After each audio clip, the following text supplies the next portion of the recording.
अरे हमारे एक रिश्तेदार अस्पताल में एडमिट है।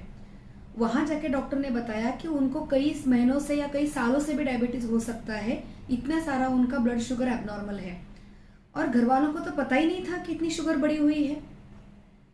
अरे रेगुलर चेकअप क्यों करवाना है, मुझे कोई तकलीफ ही नहीं होती। अरे रेगुलर चेकअप करवाएंगे तो जरूर उसमें कुछ ना कुछ निकलेगा और दवाइयां शुरू हो जाएंगी। इतने सालों से बीमारी है और पता ही नहीं चला। शायद पहले पता चलता तो कुछ ना कुछ कर पाते। ये कहीं सुनाए सुनाए डायलॉग लग रहे हैं ना सबको।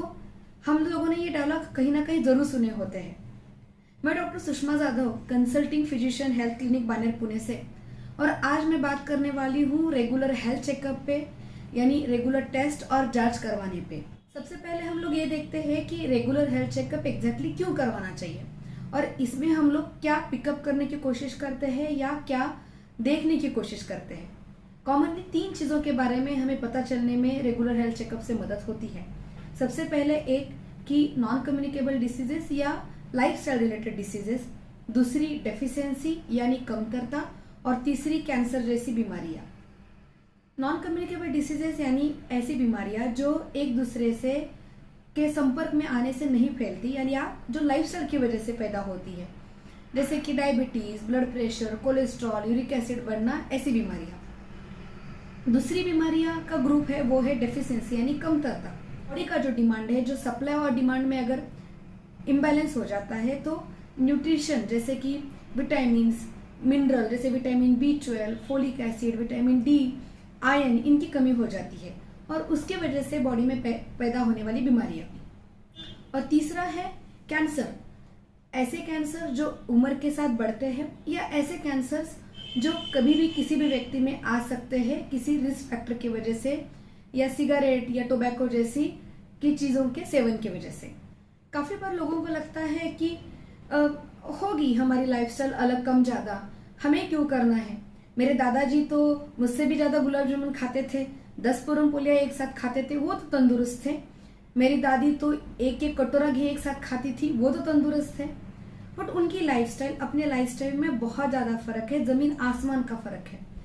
आपके दादाजी जरूर खाते होंगे 20 गुलाब जामुन या 10 पूरन पोली एक साथ, बट वो एक दिन में 10-10 माइल भी तो चलते थे। एक दिन में वो पूरा सुबह से लेकर शाम तक खेती में काम भी तो करते थे। और अपना खुद का लाइफस्टाइल आप खुद देख सकते हो कि उन दोनों में कितना फर्क है।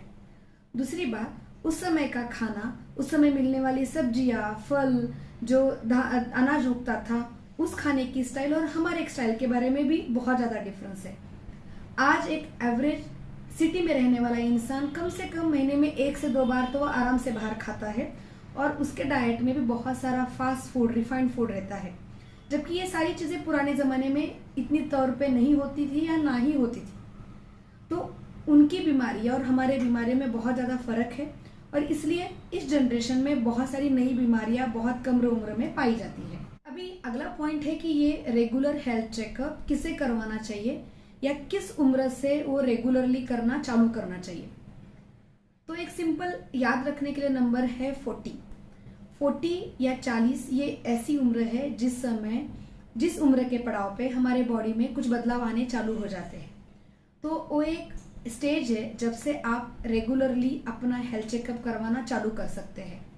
लेकिन हाँ, उससे पहले अगर मानो आपकी लाइफस्टाइल बहुत ज़्यादा खराब है या आपको और जैसे एबनॉर्मलिटीज है, यानी बहुत ज़्यादा मोटापा है, आप बहुत सिगरेट स्मोक करते हो, अल्कोहल इंटेक हो जाता है, बिल्कुल फिजिकल एक्टिविटी नहीं हो जाती, या इससे जिसे हम लोग सीडेंटरी लाइफस्टाइल कहते हैं, या आपके फैमिली में बहुत स्ट्रांग फैमिली हिस्ट्री है किसी बीमारी की, यानी कि आपके चाचा, मामा, काका, आपके 3 जनरेशन्स में डायबिटीज है, ब्लड प्रेशर है, किसी को फैमिली मेंबर में बहुत कम उम्र में हार्ट अटैक आया था, पैरालिसिस आया था, तो ऐसे समय में आप आपके 35 एज से भी रेगुलर हेल्थ चेकअप करवाना चालू कर सकते हैं।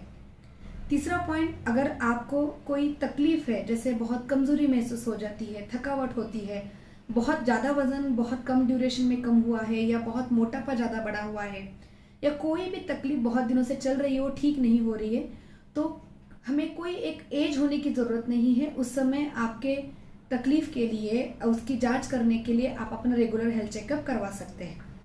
अब है कि हमें ये टेस्ट कितनी फ्रिक्वेंटली करना चाहिए, काफ़ी बार मैंने देखा है कि लोग हर 3 महीने में करते हैं, बिल्कुल ज़रूरत नहीं है इसकी। आप साल में एक बार भी अगर रेगुलर हेल्थ चेकअप करवाते हैं तो भी वो काफ़ी है।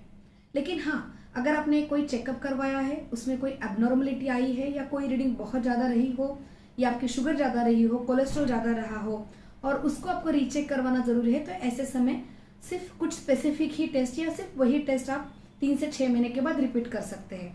लेकिन एज अ रूटीन आप साल में एक बार टेस्ट करवाना काफ़ी है। अभी नेक्स्ट पॉइंट है कि हमें कौन से टेस्ट करवाने चाहिए रेगुलर हेल्थ चेकअप में। अगर आपकी एज 40 है और उसके बाद आप टेस्ट करवाना चाहते हैं, जो ईयरली चेकअप है आपका, तो उसमें वो सारे टेस्ट होने चाहिए जो आपके इम्पोर्टेंट ऑर्गन के फंक्शन को टेस्ट कर सकते हैं, ये देखने के लिए क्या सब कुछ ठीक चल रहा है, आपके इम्पोर्टेंट डेफिशिएंसीज को चेक कर सकते हैं और कैंसर को रूल आउट कर सकते हैं।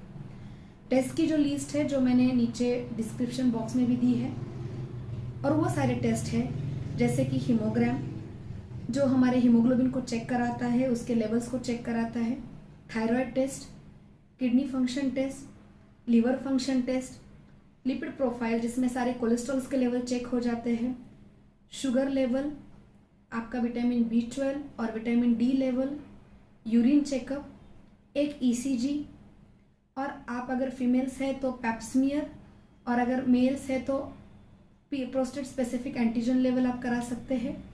और सबसे इम्पॉर्टेंट बात है कि आपका ब्लड प्रेशर चेक करवाना। हाँ, अगर आप 40 उम्र से कम है, आप में कोई रिस्क फैक्टर है या स्ट्रॉन्ग फैमिली हिस्ट्री है, तो उस रिलेटेड आप स्पेसिफिक टेस्ट करा सकते हैं। वैसे ही अगर आप में कोई तकलीफ हो रही है, कोई डेफिशिएंसी के चांसेस हो सकते हैं, तो वही स्पेसिफिक आप टेस्ट करा सकते हैं। उस समय पूरे टेस्ट कराने की ज़रूरत नहीं है। हाँ, और वो स्पेसिफिक टेस्ट कराने के लिए आप अपने फैमिली डॉक्टर से बात करके उनसे वो टेस्ट की सलाह ले सकते हैं। और एक इम्पॉर्टेंट पॉइंट, काफ़ी बार लोगों को लगता है कि मुझे कोई तकलीफ ही नहीं हो रही है तो क्यों जांच करवानी है। काफ़ी ऐसी बीमारियां हैं जिसमें इनिशियली आपको कोई लक्षण नहीं दिखते, कोई सिम्टम नहीं दिखते, और एंड में तभी आपको पता चलता है जब वो बीमारी बहुत बढ़ जाती है। इसलिए चेकअप करवाना ज़रूरी है। दूसरी पॉइंट, लोगों को ऐसे भी लगता है कि जांच कराऊंगा तो ज़रूर कुछ ना कुछ निकलेगा। लेकिन भाई, अगर आपने मुर्गे को ढक भी लिया तो सूरज निकलने से नहीं रुकने वाला है। तो आपने अगर जांच नहीं की तो बीमारी नहीं बढ़ेगी या बीमारी नहीं शुरू होगी, ऐसे तो नहीं होगा। और तीसरे पॉइंट याद रखना कि जब भी आप टेस्ट करवाओगे तो एक किसी स्टैंडर्ड लैब में करवाना, और सबसे इम्पोर्टेंट बात, वो टेस्ट ज़रूर अपने डॉक्टर के पास लेके जाना, डिस्कस करना, उसके ऊपर इलाज करना, उनकी सलाह ज़रूर लेना। तो आज हमने देखा कि हम लोग एज रिलेटेड आने वाली या लाइफस्टाइल से रिलेटेड आने वाली बीमारी को पिकअप करने के लिए, डेफिशिएंसीज को पिकअप करने के लिए या कैंसर जैसी बीमारी को पिकअप करने के लिए हमें रेगुलर हेल्थ चेकअप करवाना चाहिए। हम एज के 40 ईयर्स के बाद भी रेगुलर हेल्थ चेकअप चालू कर सकते हैं, लेकिन हाँ, आपकी लाइफस्टाइल बहुत एबनॉर्मल है, आपको कोई तकलीफ है तो उससे पहले भी कर सकते हैं। ईयरली एक बार हेल्थ चेकअप करवाना सफिशिएंट है। हमारे मेजर ऑर्गन्स को चेक करने के लिए जो टेस्ट है वो करवाना बेहतर रहता है, और वो जांच करा के डॉक्टर से सलाह लेके आगे का प्लान डिसाइड करना अल्टीमेट हमारा उद्देश्य होना चाहिए। तो कोई भी एक अच्छा सा ओकेजन ढूंढिए, अपने नियर वन का बर्थडे, एनिवर्सरी, कोई भी फेस्टिवल, और खुद को उस समय ये टेस्ट आप गिफ्ट के तौर पे दीजिए ताकि आपकी हेल्थ अच्छी रहे और आप हमेशा हेल्दी और खुश रहे। खुश रहो, हेल्दी रहो, टेक केयर, थैंक यू।